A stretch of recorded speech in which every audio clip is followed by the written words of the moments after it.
मैं तो आसाराम बापू के नाम के माध्यम से मेरे कुल के उद्धार के बारे में बोल रहा हूं, मेरे रक्त की शुद्धि के बारे में बोल रहा हूं, मेरे धरोहर, मेरी परंपरा और मेरे पुरखों की पुण्याई के बारे में बोल रहा हूं। आसाराम बापू नहीं संकट में है, संकट में तो आप है, आपका धर्म है, आपके धर्म रक्षक तुम कारावास में डाले जाते हैं। जैसे कि आपके सीमा के ऊपर के सैनिकों को अगर कोई बेहोश कर दे तो वो सैनिक संकट में नहीं है, उन सैनिकों से सीमा से हटाकर कैद कर ले तो सैनिक संकट में नहीं, आपकी भारत की सीमा संकट में है।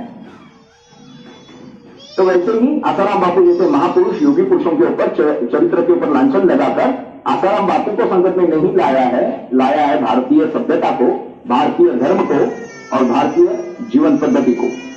तो मैं तो अपने सनातन धर्म को संकट में लाया है और मेरा तो हाथ जोड़कर सभी दर्शकों को विनती है कि आपके कुल के लिए, आपके धर्म के लिए, आपकी मां की कोख की पवित्रता के लिए, आपके बाप के रक्त की शुद्धि के लिए, पिता के रक्त की शुद्धि के लिए आप प्रयास कीजिए। आप धर्म के झलता था वो अंग्रेज भारत को खत्म नहीं कर पाए। तुर्क आए, अरब आए, शक, हुन, Greek, Portuguese, Dutch, French, Mughal और अंग्रेज ये भारत को खत्म नहीं कर पाए। फिर अब इन्होंने ठान ली है, इन षड्यंत्रकारियों ने, धर्मांतरण करने वाले जिहादी आतंकवादियों ने ये ठान लिया कि भारत के महात्माओं का चरित्र हनन करना शुरू कर दो। आपके धर्म के बारे में, आपके कुल के बारे में आपके मन में प्रश्न चिन्ह खड़े कर दो। बस इसी चलते बापूजी का चरित्र हनन करने का प्रयास हुआ है। और वास्तव में आध्यात्मिक स्तर पे देखेंगे तो वो योग पुरुष है, परमेश्वर स्वरूप, गुरु का जो गुरु ब्रह्मा, गुरु विष्णु, गुरु देवो महेश्वरा, गुरु साक्षात पर ब्रह्म, तस्मै श्री गुरुवे नमः। जो मां सागर में आयो आया पाण में संसार में आया पर हिते जा कोन आया। जो मां बोले या सागर में आया पर मां हिते जो ना आया ते पाण में संसार में आया का आयो पर पाण इन दुनिया जा कान आयो पर मान में इल्म लगे कि बस माता हिते जो ना आया। इसके बाद भी आसाराम बापू जेल में, जिनके एफआईआर में भी रेप नहीं लिखा हुआ है, जिनके ऊपर एफआईआर किया उसमें कहीं पर भी रेप नहीं लिखा है, लेकिन देश के सारे चैनलों ने एक सुर में बोलना शुरू किया और आम हिंदू ने उसको मान लिया। इससे बड़े मूर्ख हिंदू और कौन हो सकते हैं भाई? इस देश के चैनल एक साथ कैसे बोलते हैं, ये कोई बहुत गुप्त चीज नहीं है।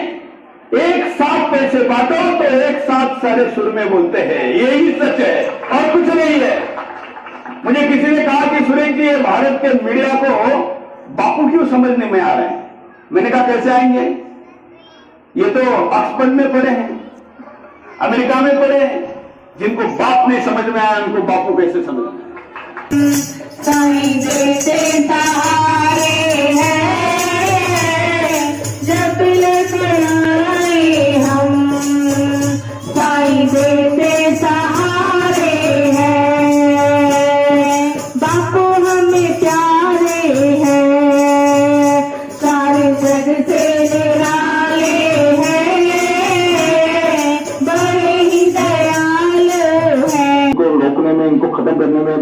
भारत से भगाने की क्षमता केवल भौतिक संसाधनों से नहीं होगी, आसाराम बापू जैसे शिखर पुरुष की आध्यात्मिक उपासना से, गुरु कृपा से ही होगी।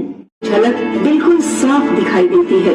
मांस मदिरा का भरपूर सेवन और भारतीय संस्कृति से कोसों दूर हमारा युवा समाज इस तरह के जश्न में कुछ इस तरह संलिप्त हो जाता है कि अपनी संस्कृति का ख्याल ही भूल जाता है। फिर उनकी कारगुजारियों का नतीजा भुगतना पड़ता है उनके अन्य लोगों को। पाश्चात्य कल्चर का ऐसा अंधाधुंधी हिंदुस्तान में तो छा गया, वर्ष खून से रंगा हुआ, 1.5 लाख बकरों की बलि, 38,000 गायों भैंसों की, 20,000 लीटर दारू चट। अब ये नूतन वर्ष मना रहे हैं, हद हो गई। हिंदुस्तान में भी ये हुआ तो हिंदुस्तान कहाँ जाके पहुंचेगा? ये नूतन वर्ष है जयराम जी की 31 तारीख को इतनी खून बहे और है तुलसी कल्याण कारिणी, पुण्यदायिनी और हरि भक्ति वर्धिनी है। प्रातः तुलसी का दर्शन स्वर्ण दान का फल देता है। मैं तुलसी के पत्ते से रोज खाता हूँ, जिससे रोग प्रतिकारक शक्ति बनी रहे। आपके घर में भी तुलसी बो और पत्ते खाया करो। बच्चों को 5 पत्ते, बड़ों को 7 पत्ते खाने चाहिए। बहुत फायदा करती तुलसी माता। और तुलसी की सूखी लकड़ियां संभाल के रखो, कहीं भी किसी को भगवान की तरफ जाना है, शमशान यात्रा होती है तो मुर्दे के मुंह में, आंखों पे, शरीर पे तुलसी के टुकड़े टुकड़े डाल रख दिए, उसकी दुर्गति नहीं होती। 3 प्रकार के पापों का नाश कर सुख समृद्धि देने वाली है। तुलसी पूजन, सेवन व रोपण से आरोग्य लाभ, आर्थिक लाभ। तो माँ बच्चे के लिए जितना ज्यादा फेवर करती है, अपने बच्चे को हर छोटी से छोटी, बड़ी से बड़ी खुशी देना चाहती है, तो माँ का स्थान कितना ऊंचा है।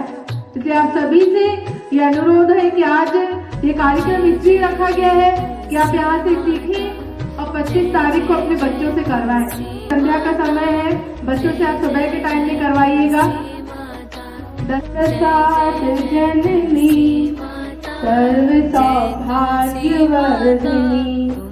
आदिलाधि हरा नित्यम तुलसी काम नमोस्तुते। वहीं पर फूल कटोरी में तुलसी को स्पर्श करके कटोरी में रखेंगे। अभी टीका लगाएंगे।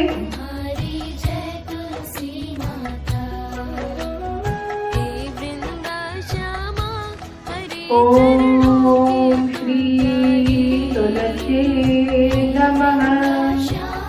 ओम श्री तुलसाय नमः।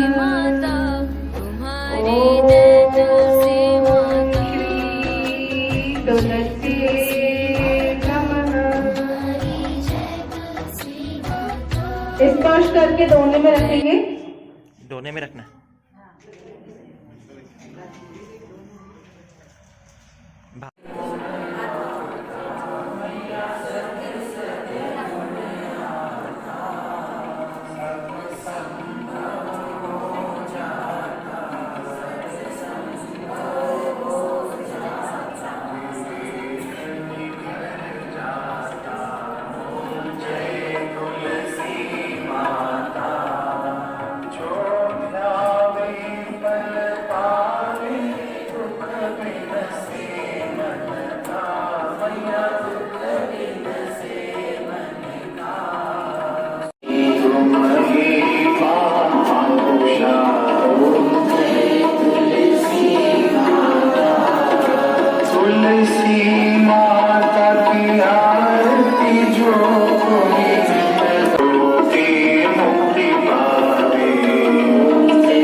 हमारे बापूजी ने, साईं आशाराम बापूजी ने, और उन्हीं की वजह से आज घर में शहर में ऐसी लक्ष्मी में प्रचार हो रहा है कि 25 तारीख को जो क्रिसमस डे मनाया जाता है, हम भारतीय हैं, हम भारतीय संस्कृति को अपनाएं। इस वजह से 25 तारीख को तुलसी पूजन हर घर में हो, हर घर में हो। आप सभी से मेरा निवेदन है कि 25 तारीख को आप सभी अपने अपने घरों में बच्चों के साथ, पूरे परिवार के साथ तुलसी का पूजन इस विधि विधान से करेंगे। वाली परिवार को भी आभार व्यक्त करती हूँ।